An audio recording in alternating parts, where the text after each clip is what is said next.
Hey guys, it's Mrs. Pisani here with part 2 of our talk about reading ourselves awake.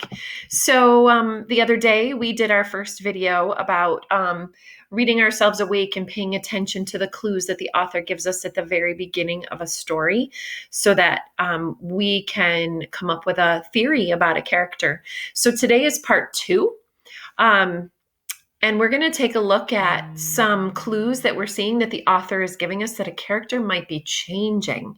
So if you haven't watched the first video, that's the beginning part of the story. So you might want to go back to Monday some more and check out the first part of this video because we're going to pick up in the middle of the story.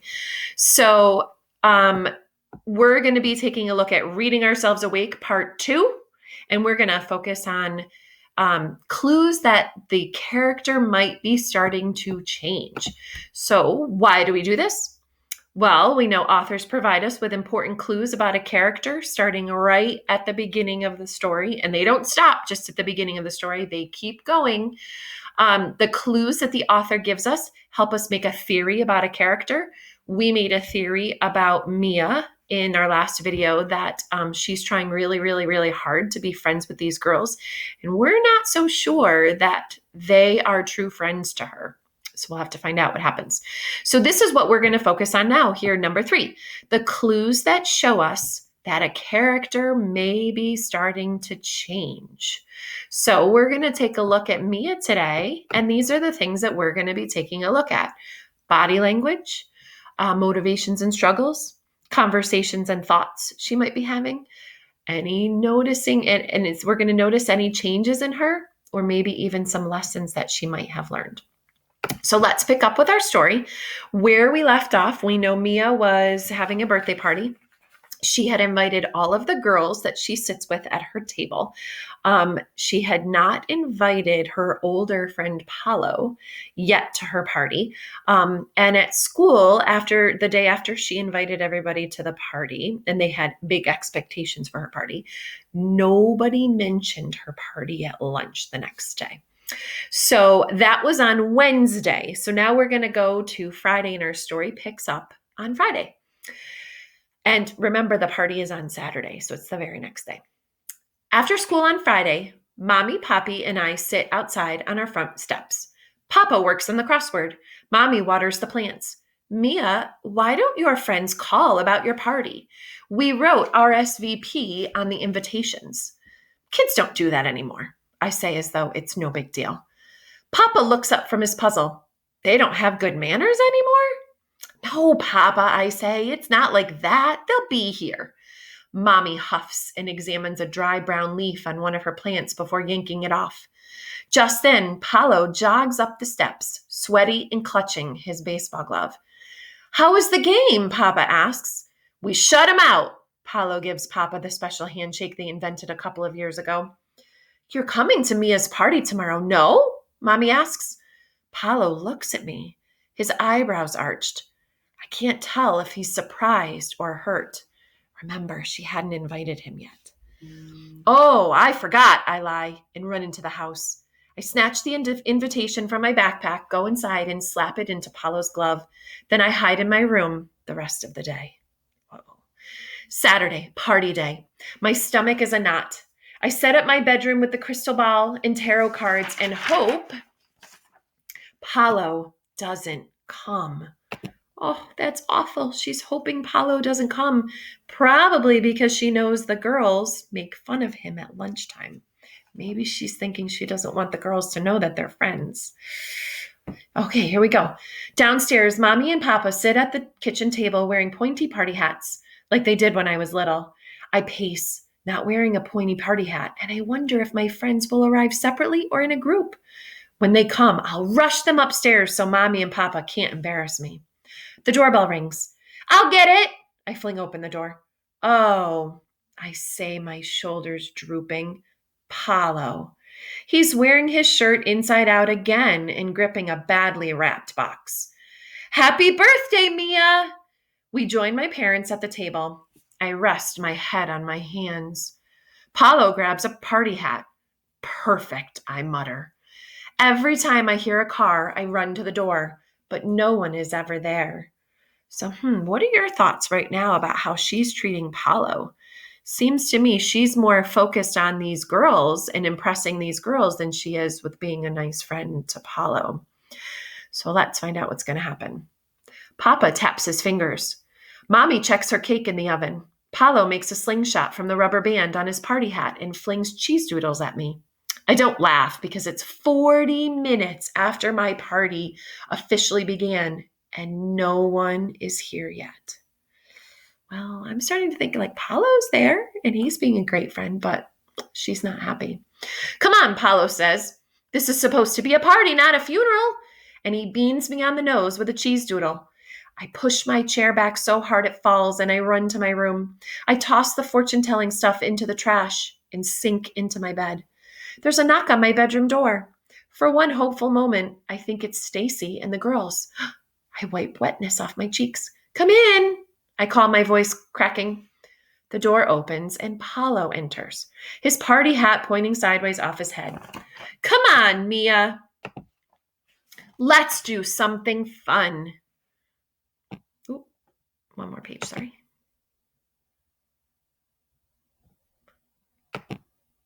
Ooh, there it is. I shake my head, hoping I don't cry again. My friends aren't here yet. Well, what am I? Paulo asks. I sniff. You know what I mean. Stacy, Emily, Nadia, and the others. Oh, Paulo says. Those girls you eat lunch with? Yes, I say, glad he understands. Well, they seem like tons of fun, Paulo says. It takes me a few seconds to realize Paulo is joking. Without really meaning to, I smile. Then I follow Paulo downstairs. We each eat 2 slices of Mommy's homemade cake. It's perfect. Then we take turns bashing Papa's piñata until treats rain down on us. Afterward, Paulo hands me his gift. You haven't opened my present yet. I lift the lid carefully. Inside is a black t-shirt with white letters that say, Po Buddies, Nerfect. It's perfect, I say, holding up the shirt so Mommy and Papa can see. No, it's Nerfect, Paulo says. I'm starting to see some signs that she's changing. She's smiling. She's saying that the t-shirt that he got her is perfect. So I'm starting to think from these clues that the author has given me that she's starting to realize that Paulo is her really good friend and maybe not the other girls from all these clues the author is giving me. Let's find out what happens at school the next day. Monday at lunch, I choose lasagna with a small salad and a banana because I like those things. So she's choosing a lunch based on what she likes, not what she thinks the girls are going to like. A change, a clue from the author.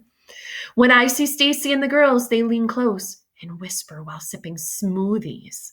I think of the money I wasted buying a new shirt and that fortune teller kit. At Paulo's table, his friends eat lasagna and laugh. Their shirts are inside out too. I grip my tray and walk over. Mind if I sit here? Stacy glares at me. Sure, Paulo says, sliding along the bench. His friends slide too. Soon they're in a heap on the floor laughing. I put my tray down and sit on the bench as they climb back on. Paulo nudges my shoulder with his. About time you sat at the fun table, Mia. About time, I say, and unzip my jacket. Underneath, I'm wearing my Po Buddies Nerfect t-shirt, but the words aren't visible because I'm wearing it inside out. So another clue, couple clues there that she's now not afraid to sit with Paulo, who's her real friend. She's ignoring the girls who are whispering at her, and she's having fun. She's got her t-shirt inside out just like they did. So I looked at all of the clues that the author gave me about her changing. There were a lot of clues there. So this is what I came up with. Could it be that Mia is starting to realize that her friends might not be true friends? So the author never said that for sure, but I'm using all of those clues that I saw in the story to help me come up with that theory. And then I'm going to take our handy dandy ways to push our thinking, and I'm going to choose 2 of these to keep pushing my thinking to think more. So this is what I added. The important thing about this is that not one of Mia's friends comes to her birthday party except Paulo. At first, Mia is really upset and starts to cry, but Paulo makes her feel better. Then I chose another one, and I apologize, this is not in red, but this should be in red. This is giving me the idea that maybe she knows deep down that the girls are not true friends. In fact, at school the next day, she sits with Paulo and his friends with her shirt on backward. So, do you see how I came up with a theory about a character or how the character is changing specifically this time? And then I'm using those text-based details to kind of back up my theory. This is what she's starting to realize. And here's my thinking from the story. Here's my proof from the story that she really is starting to change. So let's give it a try with your book. So hopefully you're reading a great book. And the other day you were able to come up with some great theories about your characters. Well, now be on the lookout for when you start to see that a character might be changing. What clues in the story does the author give you that a character might be making a change? And start to add your ideas to our Padlet. What do you think? What did you find in a story that makes you think that an author might be changing? We can't wait to hear about it. We miss you guys terribly. My favorite part of the day is read aloud, and I miss reading aloud to you guys so much. So we hope that you're having a great day, and keep in touch. Talk to you soon. Bye, guys.